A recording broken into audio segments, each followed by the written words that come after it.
Hello everyone and welcome back to website planning and creation modules. So continuing further from our last discussion, till now we have learned till what is button, and in this video of ours we'd be learning all about call to action, circular counter and codes. So let's start from the call to action. If we select the call to action button, then we'd be having an option appearing in front of us, that is the first thing which I am having is the title. The title symbolizes the action that we want the users to do, that is why he need to click on that button. So before proceeding further, let me tell you why this module can be used for. Call to action basically means any action that we want him to take, any certain specific kind of action that we want him to take. So before letting a user take any action, we want to tell him why he need to take that action. So in order to let a user know why he need to take the action, we need to specify the heading of the action. Like suppose I want him to download anything, or I want him to go to any certain specific page where he can get the rest of the details. So accordingly only we need to update everything to the user. So the title symbolizes the same. So like I'll write here sample title, and the button would be click here. I'll say click here to visit the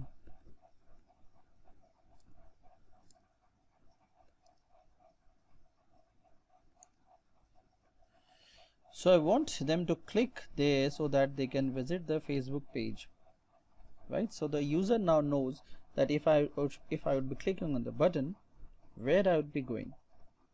So out here we just need to give the link. So as I asked him that we'll be going on Facebook, so or rather than Facebook, let's take Google.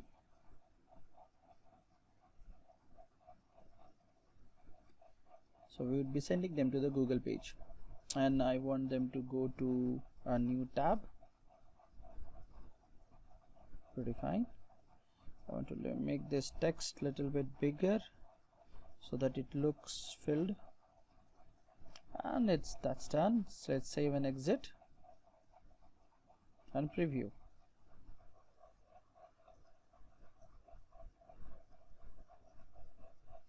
Now as you can see, a big section is appearing where a sample text is written and the body text that we have written, that is here. So this is the sample title and this is the button. So if I would be clicking on click here, I'd be getting redirected towards a new page, that is Google.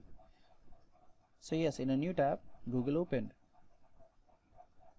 Now let's edit this thing. We'll go back to our page from where the editing was being done.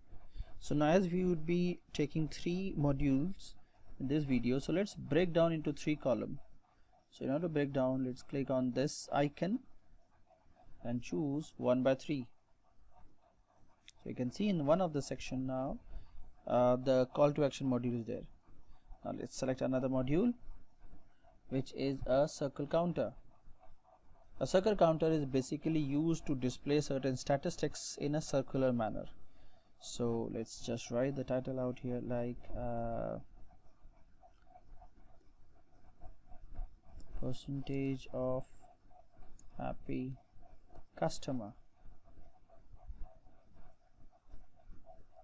and I'll say the percentage is almost like 89, and I don't want them to go anywhere, neither I want to give any background color.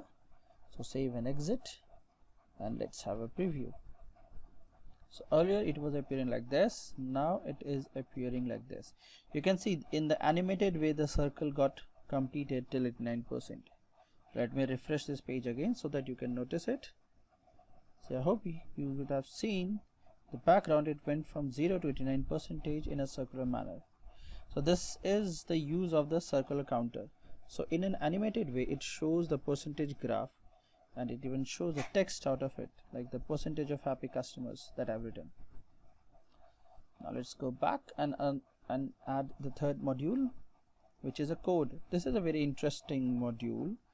Like suppose I want to insert certain kind of code on my website. Let's take a code of an HTML marquee code. I want a small fish to swim here. So what I'll do, I'll just simply go to Google and I'll write fish swimming HTML marquee.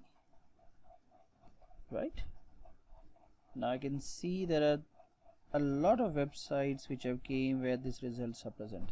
So I'd be checking it from the first one. So yes, I can see out here there is a code and where there is a fish swimming.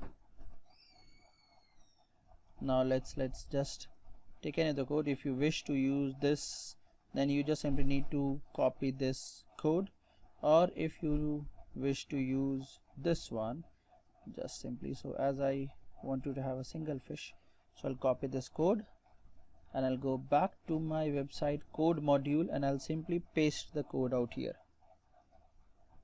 Save and exit and preview. So previously this both were appearing, now a fish should appear. Oh yeah, I can see the fish is appearing on my screen, right? So this is the use of all the three modules, that is the call to action module, the circular counter module, and the code module. I hope these three modules are clear to you all, and you have even understood how you can utilize these three modules effectively in order to create a beautiful website of your own. Now let's continue this video, and in the next video of ours we will be learning the further modules in the Divi Builder. Thank you and have a great day ahead.